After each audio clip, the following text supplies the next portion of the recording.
بيطمن على الأطفال وبيتفاجئ لما بيعرف إنهم مش معاها، وبتفهمه إنها وصلت لها رسالة من أليكس إن الأطفال معاها وفي أمان، وبتحس فافي إن في حاجة غلط، ومش بيرضى ديفيد يحكي لها على اللي حصل وبيقفل الخط. وفي اللحظة دي بيتصل كونيجو بيه وبيعرفه إن ولاده معاه وبيطلب منه فلوس، وبيتكلم بنبرة تهديد، وبيفهمه إنه قدامه ساعتين وبعدها هيحط الأطفال في حمض هيحلل جسمهم، وبيقفل الخط في وشه.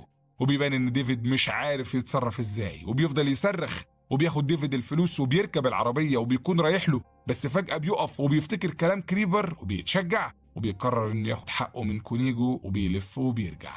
وبيروح لبيت بلاد، وبيستغرب بلاد لما بيشوفه لوحده، وبيسأله عن كريبر، وبيفهمه ديفيد إن فريقه كله حياتهم انتهت، وإنه كونيجو خلص على مراته واحتجز أولاده. وبيتضايق بلاد جدا وبيقرر إنه يساعده. وبعدها بيجتمع بلاد مع عصابته وبيفهمهم إن ديفيد ساعدهم كتير وحماهم من عصابات كانت عاوزة تسرقهم،